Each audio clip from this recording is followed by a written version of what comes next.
Here it is a mile and a half wide, and down to the right about goes out to 5.5 miles wide. At the deepest point, the loch is 632 feet deep.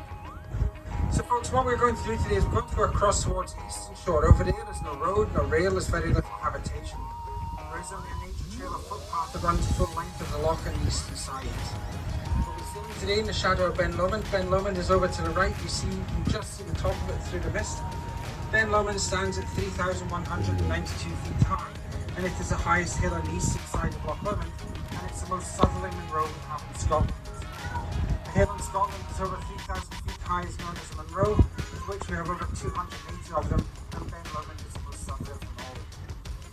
As we're going along today, if you have any questions, please ask us about them. Down below we have a little bar, tea and coffee, beers, spirits and soft drinks.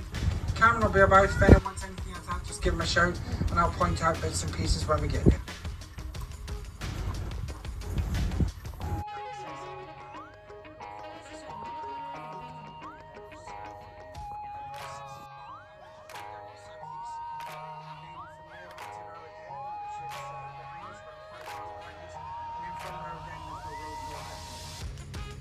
The next place is Inversnaid, we'll be stopping at in a short while, and that is the only other main point of access in the eastern shore.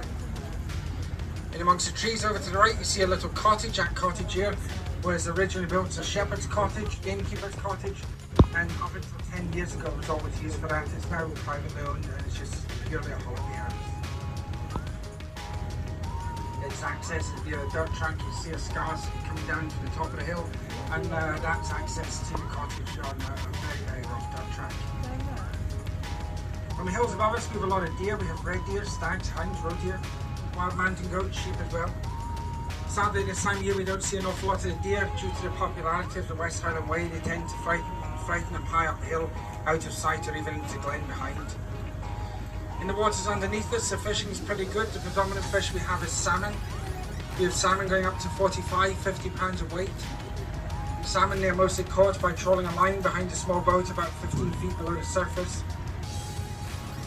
You'll see some small boats that are sailing along today, close to the water's edge. They'll have maybe 2 or 3 lines out behind them, and they'll be trawling for the salmon. We have salmon, sea trout, brown trout. We have coarse fish, pike, perch, roach, eels. The fishing in the loch here is really quite good. The salmon that are in the loch are actually Atlantic salmon. We have an overflow that spills out of this loch down into the River Clyde. The River Clyde flows into the Atlantic Ocean. So it's Atlantic salmon that come up into this loch to spawn, and the young ones they head back out to sea. We're also fortunate enough that we have a couple of pairs of ospreys that nest in this area, also golden eagles, and just for the first time in, say, 100 years, we've got sea eagles nesting here as well.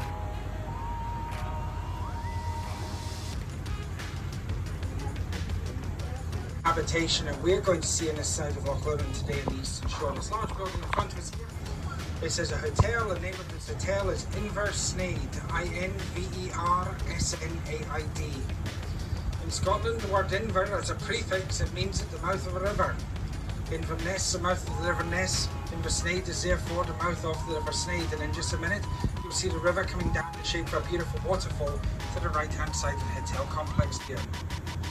The hotel is owned and run by Lochs and Glens Holidays. Lochs and Glens are Scotland's premier coach holiday company. They own 7 very large hotels like this one, all in stunning locations around Scotland. And this is their one in the Loch Lomond area. The hotel itself is famous as being the last place in Great Britain to run a regular stagecoaching service. Up until 1939, they stabled up to 40 pairs of horses here. And those horses, they drew coaches and carriages from Inversnaid up a narrow, twisty road. It goes for 15 miles behind the building and comes out in Aberfoyle in the heart of the Trossachs. That's how the cars and coaches get here. They have a single track road over the hill from Aberfoyle to Inversnaid Hotel. It's a beautiful hotel in a magnificent position.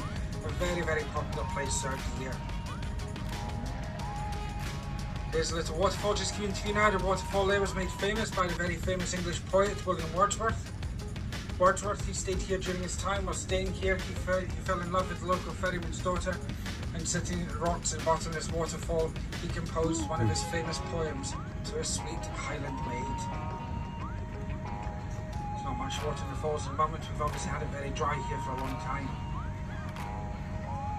You see above the waterfall is a footbridge. That footbridge is part of the West Highland Way. That's how the walkers access across the river. And then the path comes down the side of the hotel and it cuts through the car park of the hotel. Hence the reason the hotel was built. The hotel was built in early 1700s, and it was built as a drovers in to offer refreshments to the travellers as they made their way past. So folks, we're just going to call in here for a couple of minutes, drop some people off, pick some up, and we'll be on our way back to Tarbet.